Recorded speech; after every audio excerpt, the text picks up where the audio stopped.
This is a Fonzie Studio podcast.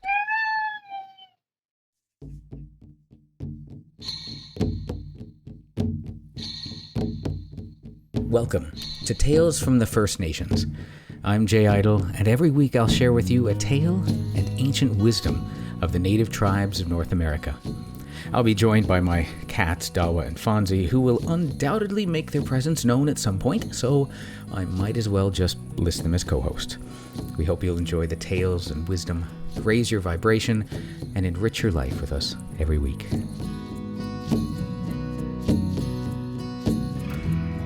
Welcome, friends. Welcome to the 77th episode of Tales from the First Nations. I'm your host, Jay Idle.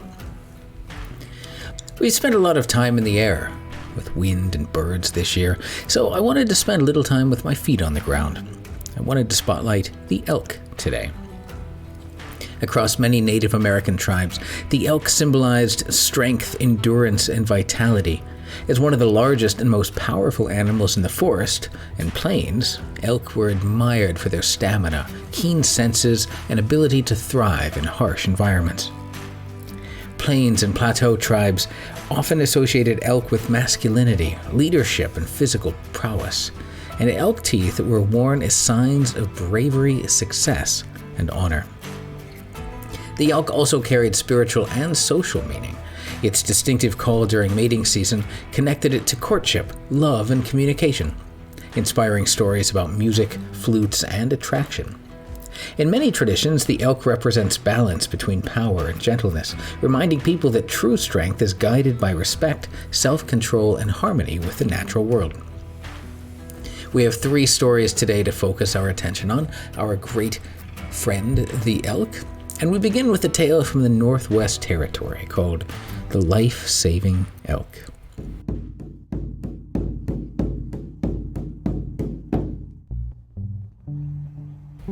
This is an unusual story of 2 hunters who one day went out into the tundra of the Northwest Territories of Canada to hunt for food and trophies. They'd set off early that day in order to cover as much ground as possible to catch up with the herds, allowing enough time to return before the night set in early, as it usually did in winter. The elder of the 2 men remembered when he was the same age as the younger one, of how he had gone out with his grandfather to learn the skills of hunting, but had instead grown to love the animals, saving many young elk who had fallen into hidden ditches and crevices, taking them on his dog sled in order to return them to the herd. But it was his task now to take the youngster from the local high school into the land in order to teach him vital hunting and survival skills, which he begrudgingly did in some instances, as the animals were such beautiful specimens.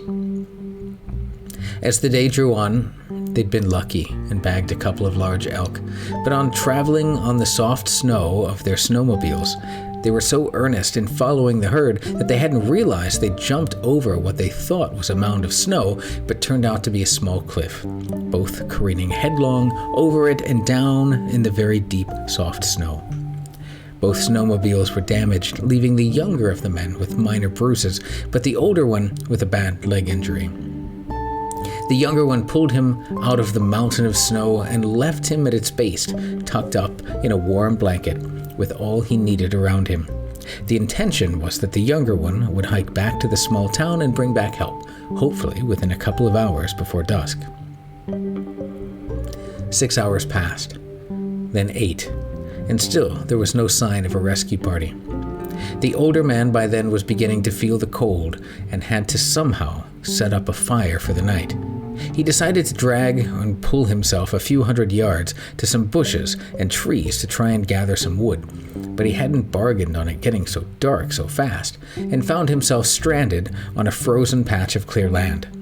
He shivered, looking out for any flicker of light in the intense darkness, and shouted whenever he thought he saw something. Time went on, and he began to shiver even more with cold, eating snow to give himself something to drink. He was just about to give up when he saw 2 pairs of flickering lights and felt relieved that soon he would be rescued. He decided to rest until they came upon him. Having left a torch alongside him, he wrapped it in a scarf to stop the batteries from freezing. What he didn't realize was that he'd fallen asleep as he was now suffering from hypothermia. Morning came, and a party of 6 men following the tracks to the top of the cliff, and then, looking down, expected to see the older man frozen to death, but instead saw an unbelievable sight. There, in the middle of the frozen clear, were 2 female elk, both lying nose to tail, with the older man in the middle. As the party climbed down the cliff, the 2 elk ran off, and as the search party tended the older man's broken legs, they asked him what had happened. He spoke of seeing 2 sets of double lights coming toward him, and he thought that he had been rescued by the rescue party coming in the distance, and how he'd fallen asleep in the cold. Then later on was amazed to wake up and all over warmth and comfort to find that 2 elk were laying on either side of him, occasionally licking his face to keep it from freezing. He was even more surprised that they failed to jump up and run away as he began talking softly to them upon waking, only doing so when they saw the rescue party fast advancing upon them after having climbed down the cliff's edge. As 4 of the party were natives, the older man asked them why the elk had done that, when the original intention was to kill them. The native said that he must have done some kindness to the elk in the past, and that they could see it in his eyes and in his spirit. So did likewise for him, despite having killed 2 of their kind the day before.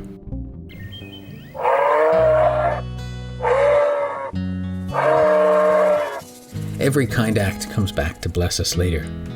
Paying it forward isn't just a way to help others, but it's also a way to help our future selves. What a kind and wonderful world we would live in if we were all more like this elder, helping and caring for the elk, and the elk caring back for him. Our next story is a Chinook tale called The Elk Hunter.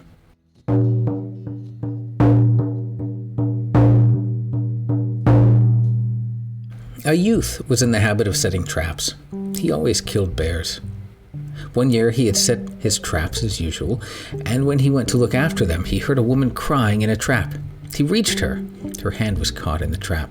She was a pretty woman. Her hair was brown, her feet and her hands were tattooed. He opened the trap and took her hand out. She said to him, "You will excel all the people. You have caught even me in your trap.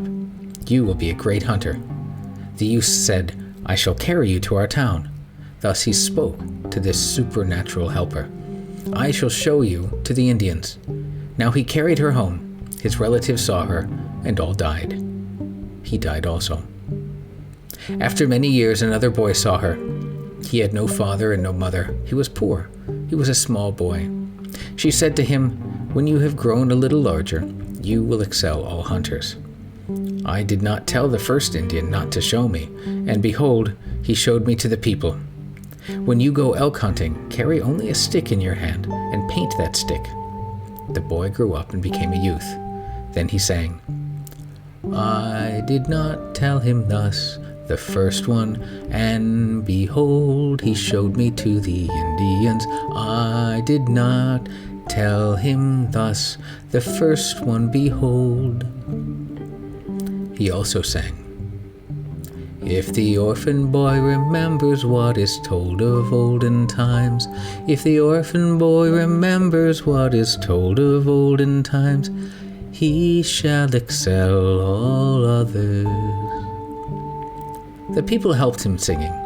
The old man was brought there, who came to listen. He had been a hunter. He listened to the singer and said, "Oh, help our boy sing." He saw a supernatural being. He saw the spirit, the hunter spirit. He sang 5 days. Cedar bark was dyed red and put on him. A stick was painted red and given to him. Then he went up the river. He went a long distance. He sang when he was going into the woods. Now he drove the elks towards the water. His relatives had remained in the town. One of them said, "An elk is coming down the water." They took their arrows. Another one came. Again, another, and another. They counted them, but when they had counted 70, they lost the number. The old man said, "Let the elks alone. Do not shoot them. Perhaps the boy who sings is driving these elks. They stood near the water, and the opening was quite full of them. Then the boy came down singing. He took that stick and pointed seaward toward the water. The elk stood there a short while, and then they swam seaward. When the boy came to the sea, he shouted, and all the elks died. Now he called the wind to blow landward, and the northerly wind arose. The elks drifted ashore, and the beach in front of the town was full of them. Now his relatives went down to the beach. They cut up only the fat ones. The lean ones were skinned merely. Then the houses of his relatives became full. Now whenever he went to hunt elk, he carried only a stick and shouted. As soon as an elk met him, it died. He excelled all hunters.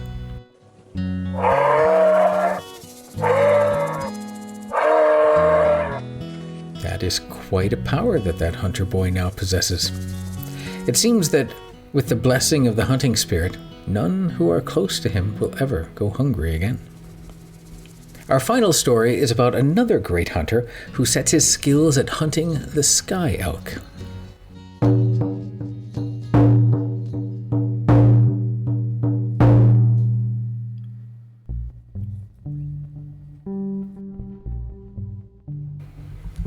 A mighty hunter was Sosondawa. His form was agile, his step noiseless, and his hair black like the crow's wings. His keen eyes saw every track made by wild things, and he knew the songs of the birds and the calls of all creatures. He roved through the forest, his bow bent, and his feathered arrow ready for flight, and his soft step never stirring a leaf nor breaking a twig. One day, in the hush of the noon hour, he forced his way through a thicket and entered a glade encircled with trees and fringed with low bushes. And under an oak, in the center of the glade, he saw a great sky elk that had escaped from the elk grazing fields that shined far beyond the path of the sun. It was turning its watchful eyes from side to side. It was dusky and huge like a shadow, and its spreading antlers brushed back the boughs of the oak. And when he saw the sky elk, his eyes flashed, and he made ready to shoot. But first, in order to obey the law of the forest, which commands hunters to warn a beast before shooting so that it may have a chance to escape, he shook a small sapling, and its rustling leaves bade the sky elk flee for its life. The animal heard the sound and lifting its head sniffed the air. Then with a snort, it bounded away. Through the tangled paths of the forest it fled, pursued by the hunter's swift arrows. But as the arrows struck the dusky sides of the elk, they fell blunted and harmless to the ground. Unwounded, the animal hastened on hour after hour. Along forest path and through meadowland it sped. Up hills and down into valleys it ran, and it leapt streams and ravines, and after it, swiftless, noiseless feet of the hunter. The noonday passed, the afternoon waned, the sunset painted the western sky. Darkness fell, the moon arose and cast mocking white beams on the land. But ever like a winged shadow, the sky elk silently fled before, and the hunter, shooting his feathered arrows, followed after. And when the sky showed, day was near, and the dawn maid arose and began to paint the east with red plumes of light. The sky elk quickened its pace.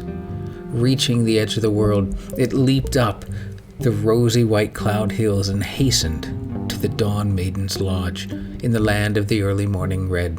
When Sosondawa saw this, he caught hold of the wing of a night bird and soared with him into the sky, and as he went up, he shot many sighing arrows from his bow. Then the evil night bird suddenly shook him from his wing, and he fell towards the earth. But the dawn maiden from her lodge saw him fall, and stretched out her arms, caught him, and drew him safely into the land of the early red morning. She placed him at the door of her lodge and commanded him to watch and guard it forever.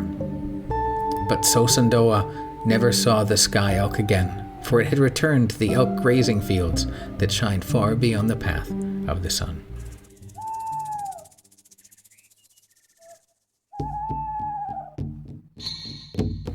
It appears that Sosandoa now has a job working for the Dawn Maid, and no longer shall run or hunt for any animal of the earth or the sky. As for the sky elk, it is fortunate that he made his way safely home to the elk grazing fields in the sky. It is with respect and gratitude that I offer you my blessings, and thank you for sharing my journey with me, and for sharing your time with me on this podcast. I wish you well, and look forward to sharing another story with you next week. Go in peace, return in peace, and may you be well. If you enjoy the podcast, please like and review it in your podcast service so we might grow further, and feel free to tell friends and family, anyone you think might enjoy our show. The first story of the life-saving elk comes from the now-defunct Pyramid Mesa website and was written by Chrissy Giles. Our second story, the Chinook story, The Elk Hunter, comes from sacred-texts.com. And our final story, the Iroquois story of Sky Elk, can be found on warpathstopeacepipes.com. That's warpaths, the number 2, peacepipes.com, and can be found in the Red Indian Fairy book by Francis Jenkins Olcott. For more great stories and legends, join me next week for another story here on Tales from the First Nations. I'm Jay Idle, and I'll talk to you next time. This beautiful song you're listening to now was provided by my dear friend Scott Brocklesby, and our podcast Image of the Moon was provided by Mark Lawton. We will see you next time. All right, that's it. How'd we do, Dawa? Phones? Excellent. Then I'll share it.